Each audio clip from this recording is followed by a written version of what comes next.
Nasaan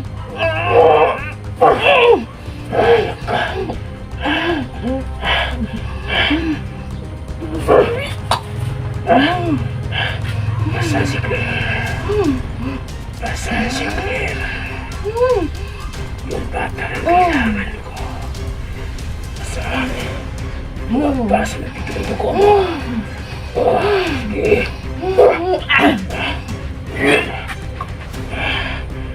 Nasaan si Claire?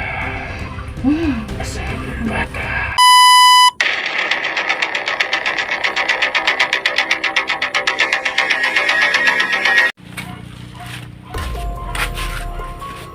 Good morning sa lahat po. Ako po, si Atenance Adventure po. Paki-subscribe, like, and share my skip ads na lang po. Please. At sa ngayon, ako lang dito nag-iisa kasi bago lang ako na lumating nag-atid kay Baby Claire. Hinatid ko sa paralan si Baby Claire.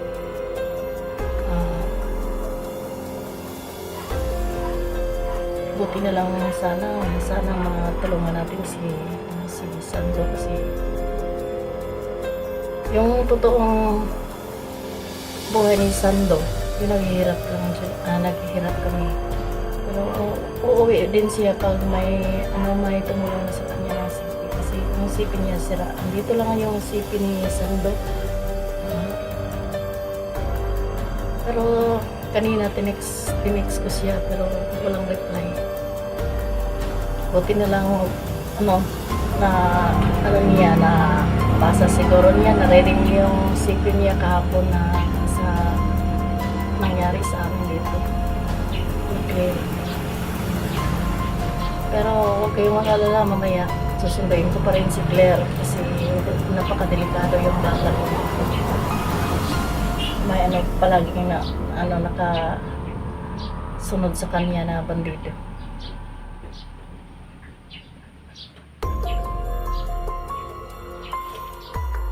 Dito muna ako sa bahay. Nag-iisa na lang. Pati kung dito sana si Sando. Parang may kausap ako. Sa ngayon, wala akong kausap. Ako lang mag-isa ngayon.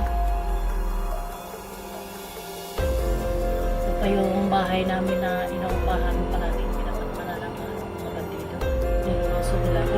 Kaya wala pa akong gusto ko sana ibang tuluyan na boarding house pero wala pa akong sapat na pera para bayad ng boarding house hindi naman pwede ako itulog sa mga kapitbahay kasi alam nila napakadelikado.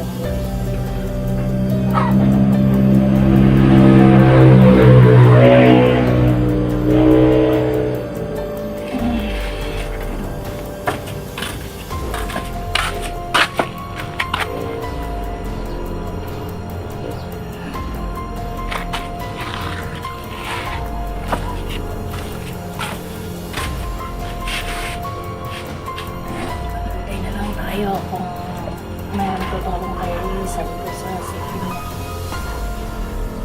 Paano na ang anak buhay niya? Wala siyang maitulong sa mga anak namin na 3. Kung hindi siya magkasahod.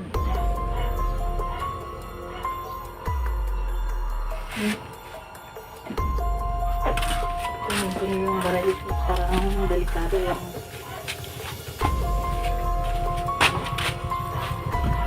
baril ko.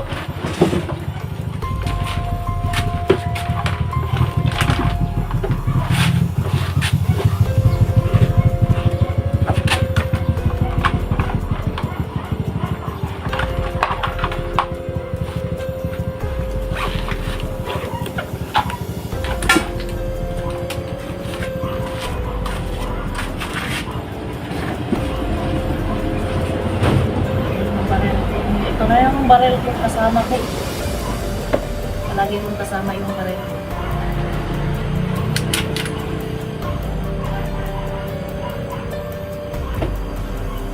Kasi baril ko na lang yung kasama ko palagi kasi si Baby Claire andun sa school. Kami lang dalawa dito pag ano, matutulog. Yung anak ko palagi hindi umuwi. Buti na lang kung dito si Sando parang makabantay sa aming dalawa, pero hindi naman siya umuwi pa. Andun pa siya sa sa bundok. Pero ang totoong buhay ni Sando, hindi siya nagbabandido. Hindi lang siya nakauwi kasi wala siyang pamasahe pa uwi dito.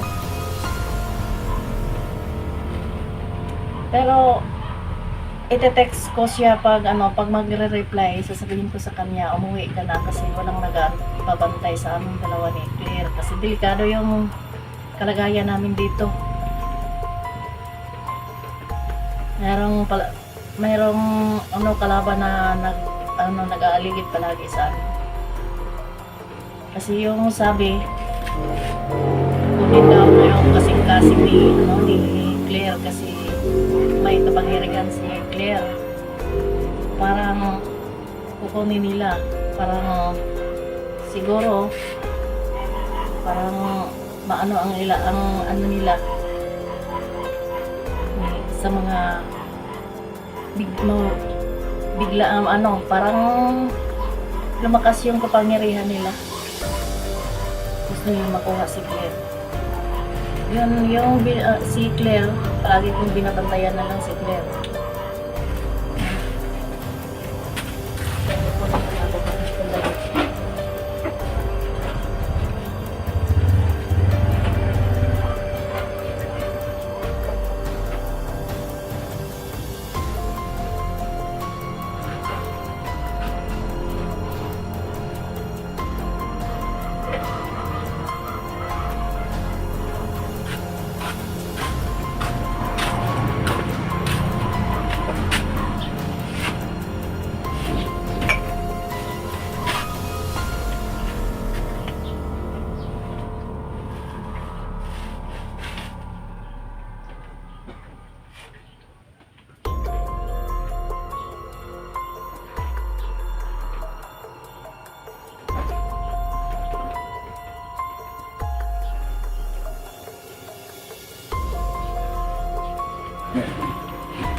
Nasaan si Claire? Nasaan si Claire? Yung bata na kailangan ko. Nasaan? Mabasa na dito ng dugo mo. Sige.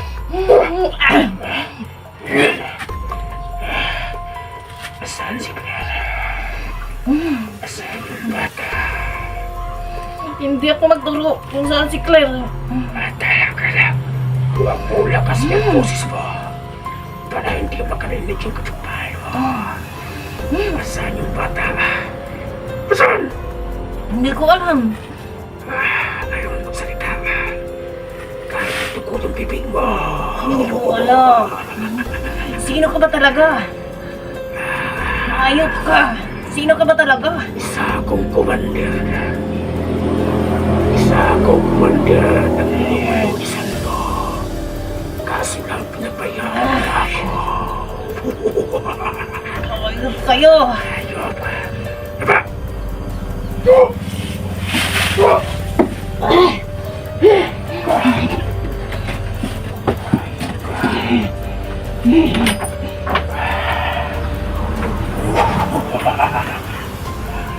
Malubayan ka. Ayun ka. Anong gusto mo? Kapahirapan mo na kita. Yo, pakita mo mukha mo sa kanila. Ayun ka. May ito ko yung bibig mo. Anong gusto mo? Magpapayag ka! Asan si Claire?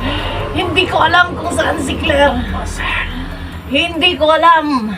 Hindi pwede kong isabi sa'yo. Huwag mo lakasin ang boses mo. Para hindi marinig ng mga kapitbahay mo dito. Isabi ko ito kay Sando.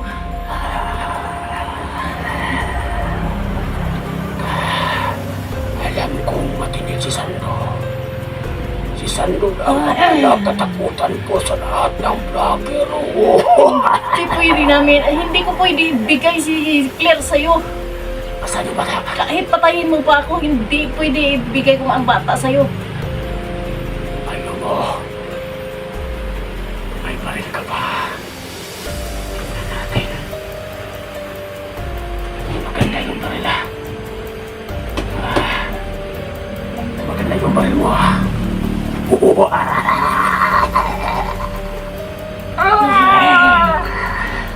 Ron, hindi kita pagkakawalan. Kailangan samahan mo ako mamaya dito sa bahay mo. Para pagdating ni Claire, tulungan ko kayong dadalhin sa impyerno. Ano? Magsalita ka o hindi? Asan si Claire? Paputukan ko yung tainga mo kapag hindi mo sinabi. Hindi Salita ko ka! pwedeng ituro si Claire. Ayaw magsalita. Kahit patayin mo pa ako. Sinugod tainga mo. Yan natin lang. Yan.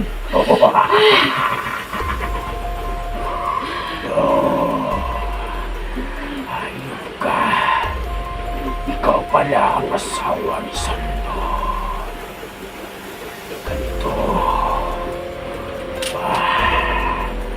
Papatay na lang sila. Babayaran mo kay Sando yun. Papayaran. Pag mapatay mo ako, andyan pa si Claire at saka si Sando. Paparinig ko yung pikas ang tainga mo. Kaya ko. Ay. Tingnan nyo ang asawa ni Sando. Hindi ako lalabas dito hanggang hindi ko makita si Claire Mandirima. Kasi yung bata na yan, malakas ang kapangyarihan. Gusto ko kukunin yung kanyang laman loob. Siya lang ang bata na pinakamalakas na kapangyarihan. Kasi alam namin siya galing siya ng Estrafurias. Magkasama kami ni Claire noon sa Estrafurias. Kaso lang, kinuha ni Sando. Galing ako ng Estrafurias. Ang mga magulang ni Claire, awang ko noon sa Estrafurias. So kailangan kong kunin si Claire Mandirigma. Ayaw ka ba? Tama na! Tama na! Ang bayaran mo kay Sando. Ano gusto mo? Ibilang ako ng tatlo. Tama na! Ayaw ka.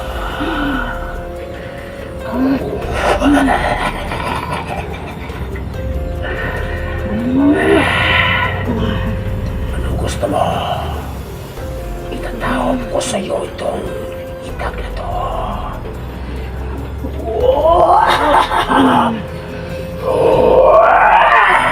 Sige. Hindi mo naman dapat sa'yo ang itak. Tingnan niyo sa kamera. Kahit patayin mo ba ako, wala kang makukuha sa akin. Walang bata dito. Nakita ko dito, pinatay mo kasalahan ko kahapon.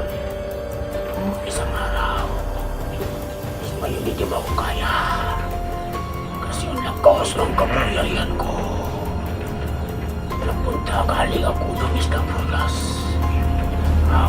Hawak mga magulang ni Glenn.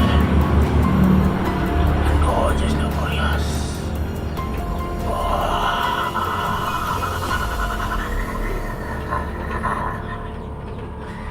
Huwag kang tatakbo dyan. Kunin ko kami lang. Diyan ka lang. Kapag umalis ka, dalawa ko ngayon. Kukunin ang laman loob. Pero yung laman loob ko walang kontayan. Si Claire ang dinig mo ang kailangan ko. Tingnan ko kami na mo. Sige. Huwag kang tatakbo ha. Diyan ka lang.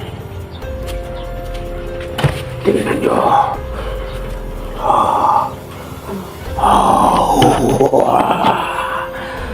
Pagmasdan nyo yung idol nyo. Tingnan nyo ang asawa ni Sando. Ayun. Tingnan ko. Ipakita mo sa akin yung mukha mo. Yes! Ipakita yung bibig mo. Yan. Kung sasanib ka sa akin, bibigyan kita ng sipi. Kahit anong oras. At sa akin lang ibigay mo sa akin si Claire. Ayokong sasanim sa'yo, hindi ko ibigay si Bibi Claire. Alang-alang kay Sando. Bibigyan kita ng sipi. Kahit anong mangyari, wala akong ibigay sa'yo.